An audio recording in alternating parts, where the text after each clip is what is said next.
Hello, this is Richard Pears from Responsible Risk, and I'm delighted to be joined today by Maya Hennerkes, who's from the EBRD. Hey, good to see you again. Hi, Richard. Thanks for having me again. Yes, well, we've been busy this week with SustainableFinance.Live, and thanks for your time in these busy times for you. I know you were just Anytime. you're working super hard. Listen, we wanted to just quickly get a couple of snapshots from you. Tell us why you got involved with SustainableFinance.Live, and what it is that the EBRD is doing to help firms like Core, who are the green energy storage company we focused on. Yeah, absolutely. So, of course, on a personal level, I've dedicated my whole career to the topic of making finance more sustainable. So, partnering with you was an absolute no-brainer. I'm always happy to spread the gospel, and I'm happy that you multiply those voices, and you're very active, obviously, also to push the agenda. So that was an absolute no-brainer for me. In terms of generally also institutional interest, I think we are very interested also in pushing forward with digitalization, better data, using technology in better ways, more innovation. And I think with the group of people that are very passionately working with sustainable finance and the team that you've gathered around you, I think I can learn a tremendous lot with all the conversations we have and through the events that you have, and bring those things back to my institution. So I think it's a big value for me as well personally. Fantastic. Yeah. So when you spoke, it was a great. Everybody's loved the presentation, so I hope they take a look at it. Which is you and Keith talking about the sort of two sides to the coin. What do you hope that you can do to help a business like his? He's in a sense quite frustrated, isn't he? Yeah, absolutely. And I totally hear his frustrations. And I'm also not happy with the amount of financing that goes for sustainable courses. I think we need to step it up very fast. I also think we're doing a lot. So I think especially EBRD, first of all, it's part of our mandate to only do financing that's socially and environmentally sustainable. So we've been doing this for almost 3 decades. We've tried a lot, succeeded very often, failed sometimes.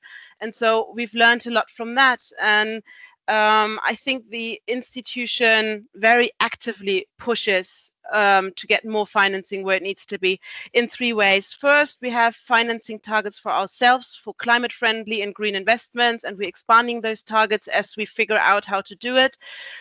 Second, we are a public investor, of course, because we're a multilateral development bank, but we finance the private sector mainly 80% of our financing approximately, and in addition we bring a lot of other private finances in. So I think we have a good leverage, and we're trying to really bring a lot of other funding with us. So our targets are not only our targets, it's always a shared mission, right? Then I think we experiment a lot. We've worked a lot with blended finance structures, de-risking structures, to really figure out how we can tighten the screws and really making sure how we get projects over the hurdle that maybe otherwise wouldn't happen if they're environmentally and socially of value. And then the last point I'd like to mention, we rigorously integrate environmental and social risk management in every single project we do. So even if a project maybe is not flagged as a green project because it's a renewable energy project, still I think we always lift the bar on the environmental and social side on any type of investment. Fantastic. That really clear description for us there. Tell us just, to leave us with, if you think about the event, what did you kind of take away as a positive that we can, that you either learned from or that we can act on subsequently to make things happen? So first, I think it's always great to hear from the other side. In this case, that was Keith's role, of course, now to tell us a little bit what's the situation for a developer like him, trying to get those projects together. Because, of course, we have client contact all the time, but we may not always speak to those that do not make it to our doors. So I think it's very important to hear from him what we can do to reach a hand out and, collaborate and get this together. I think in addition, I really liked that we had this exchange with, the audience, very different positions on the panel. So I think that creates a lot of empathy and understanding for the hurdles that the other person goes to, and it also gets us a little bit closer, hopefully, to finding some actual factual and technical solutions. Yeah, I hope so too. And in fact, I've had a few conversations I'll tell you about later, which hopefully will give us some hope. But for now, thank you so much for your time today, and Thanks so much for you. we'll be speaking with you soon. All right, lovely. Thanks, Richard. Bye-bye.